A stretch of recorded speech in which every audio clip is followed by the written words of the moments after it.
पिछले कुछ हफ्तों से बांग्लादेश में मैसिव प्रोटेस्ट देखने को मिल रहा है। लोग सड़कों पे आ चुके हैं, पार्लियामेंट हाउस में घुस चुके हैं। शेख हसीना जो बांग्लादेश की एक्स प्राइम मिनिस्टर थी वो देश छोड़ चुकी हैं।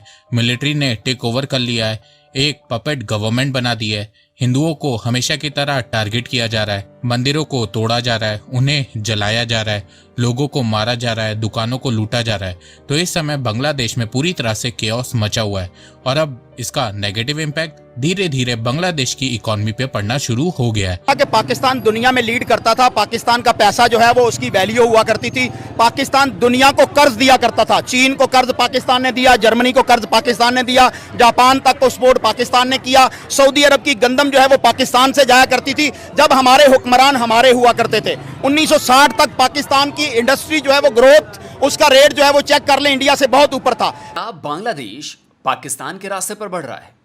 आज सबसे बड़ा सवाल यही है कि कहने को तो बांग्लादेश में पॉलिटिकल स्टेबिलिटी करीब करीब आ गई, लेकिन क्या बांग्लादेश की डूबती अर्थव्यवस्था को बचाया जा सकेगा? और ये सवाल इसलिए वाजिब है क्योंकि तख्ता पलट के लिए मचे घमासान ने देश की इकॉनमी का गला घोंट दिया है।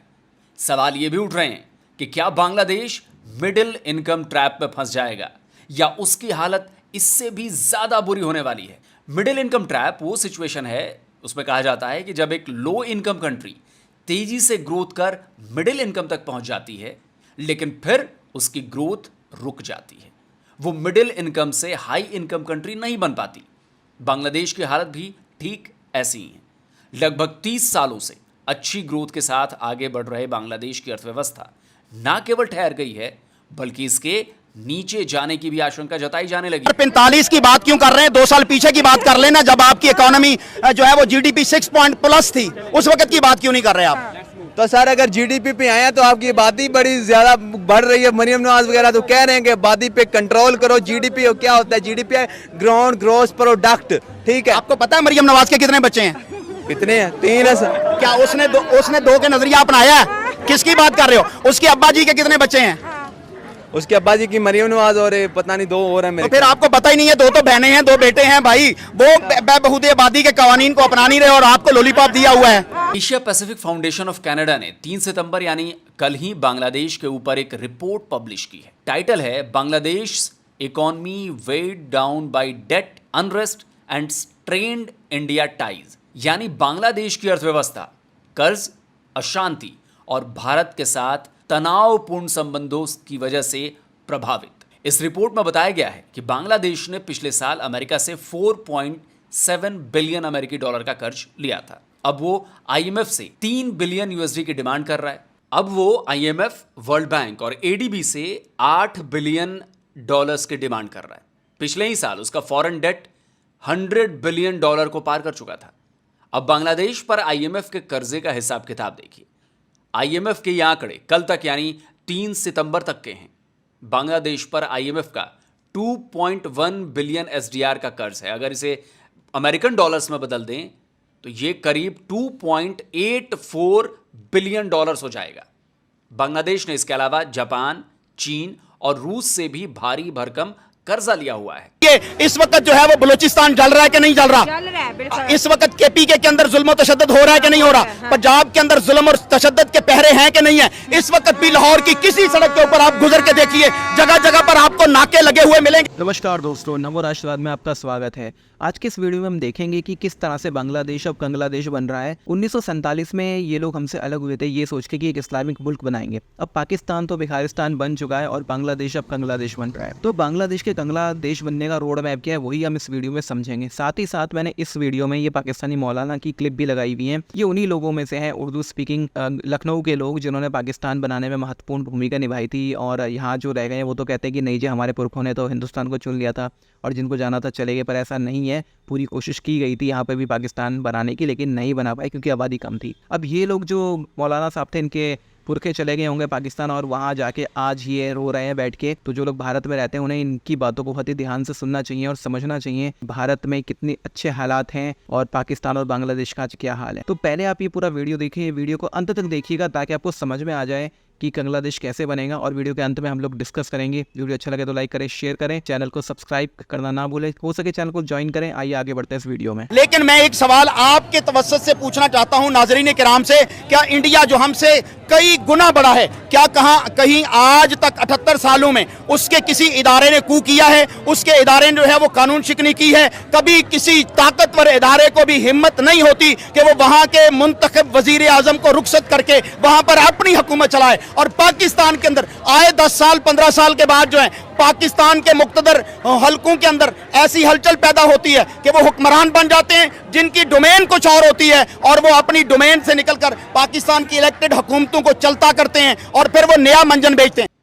6 अगस्त को छपी साउथ चाइना मॉर्निंग पोस्ट की खबर बता रही है कि बांग्लादेश ने चीन से 5 बिलियन अमेरिकी डॉलर का कर्ज लिया हुआ है। बांग्लादेश को रूपपुर न्यूक्लियर पावर प्लांट के लिए रूस को 587 मिलियन अमेरिकी डॉलर की पेमेंट करनी है। इसमें ओवरड्यू इंटरेस्ट, कमिटमेंट फी और लेट फी भी शामिल है।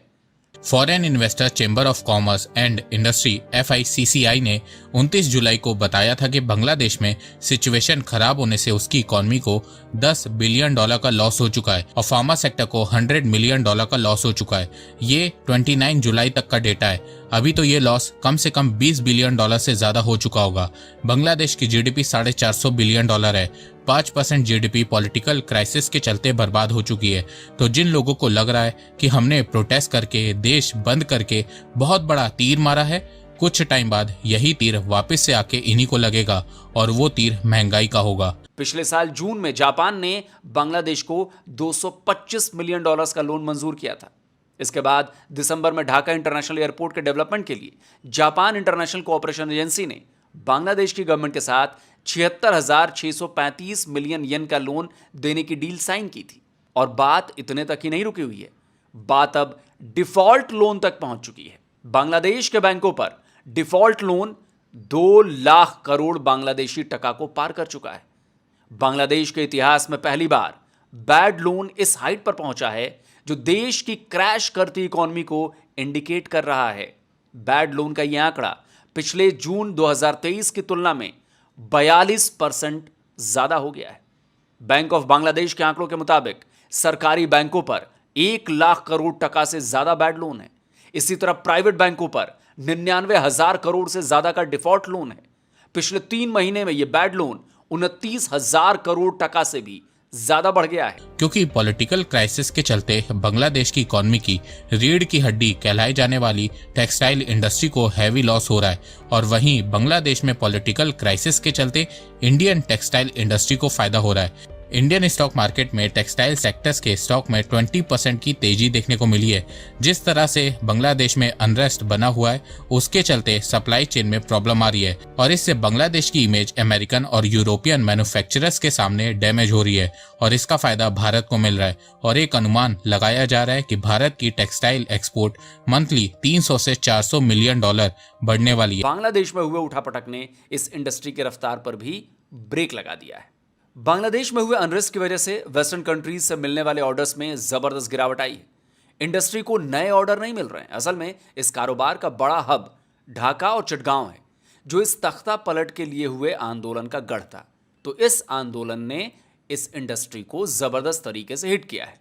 बांग्लादेश में हुए इस घमासान के बाद वेस्टर्न कंट्रीज भारत की गारमेंट इंडस्ट्री को ऑर्डर दे रही हैं। 30% textile manufacturing unit India own करता है। तो अगर आने वाले समय में इंडिया बांग्लादेश के बीच रिलेशन खराब होते हैं, जिसके चांसेस बहुत ज्यादा हैं, तो बांग्लादेश से बहुत सी टेक्सटाइल यूनिट भारत वापस आ जाएंगी और इससे बांग्लादेश की टेक्सटाइल इंडस्ट्री को हैवी लॉस होगा।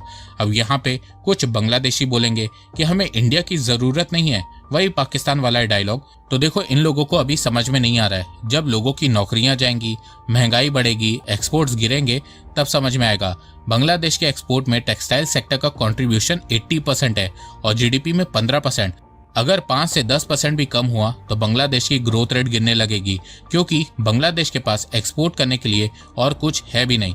अभी अक्टूबर में जब बांग्लादेश के इस साल के फाइनेंशियल ईयर के Q1 की रिपोर्ट आएगी और उसमें जब ग्रोथ रेट और एक्सपोर्ट दोनों गिरते हुए नजर आएंगे, तब इन लोगों को समझ में आएगा। तो दोस्तों, वीडियो आपने देख लिया और वीडियो देख के बिल्कुल आपको समझ में आया होगा कि किस तरह से एक फर्जी आंदोलन खड़ा किया गया। बांग्लादेश में सरकार बदल दी गई और उस सरकार के बाद जो अब कंडीशन ये बनी है कि बांग्लादेश बनने की तरफ तेज़ी से आगे बढ़ रहा है और एक बहुत बड़े इकोनॉमिकल क्राइसिस की तरफ जा रहा है। भारत के विरोध में जिस तरह से कुछ लोग खड़े हुए और एक फर्जी आंदोलन किया, उसका नतीजा पूरा देश भुगतेगा और पिछले कई सालों की जो इकोनॉमिकल ग्रोथ थी इन लोगों की, वो ख़त्म हो जाएगी। अक्सर ऐसा ही होता है कि जब बहुत ही अच्छा वक्त चल रहा होता है तो हम लोग उस अच्छे वक्त की कदर करना भूल जाते हैं और गलतियां करते हैं और उसके बाद एक बुरा वक्त आ जाता है। बांग्लादेश को काफ़ी सपोर्ट मिल रहा था भारत से, जिसके दम पर इनकी पूरी इकोनॉमी खड़ी थी और इन लोगों को ये लगने लगा था कि ये तो सब हमने किया है। लेकिन अब इन्हें पता चलेगा कि आखिर असलियत क्या थी। कोई भी देश हो, चीन हो या अमेरिका हो या पाकिस्तान के, तो बस की बात ही नहीं, इनकी मदद नहीं कर सकता।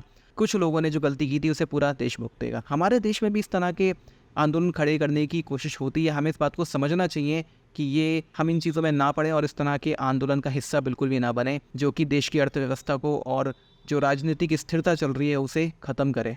लोगों को सरकार से कोई ना कोई शिकायत हो सकती है, लेकिन उसका मतलब ये नहीं है कि बेवजह का आंदोलन खड़ा करके सरकार को बदल दिया जाए इस तरह से जैसे बांग्लादेश में हुआ। आपके पास वोट की ताकत है, आप उसका इस्तेमाल करो। दोस्तों, हम में से बहुत लोग हैं जो नौकरियां करते हैं, जॉब्स करते हैं, लेकिन हम एक चीज़ का ध्यान रखते हैं कि जब हम एक जॉब से दूसरे जॉब में स्विच करना चाहते हैं तो हम पहले ही दूसरे जॉब का इंतजाम कर लेते हैं और तब रिज़ाइन करते हैं। हमें कोई भी सरकार को बदलना है, उसमें कोई बुराई नहीं है, लेकिन हमें पहले ये देखना चाहिए जिस सरकार को हम हटाएंगे उसके बदले में कौन लोग आएंगे और वो लोग क्या करेंगे। इसके बारे में क्या सोचते हैं कमेंट बॉक्स में ज़रूर लिखिएगा और वीडियो अच्छा लगे तो लाइक करें, शेयर करें, चैनल को सब्सक्राइब करें, ज्वाइन करें, बेल का आइकन प्रेस कर दें लेटेस्ट नोटिफिकेशन के लिए। मिलता है अगले वीडियो में, तब तक के लिए जय श्री राम।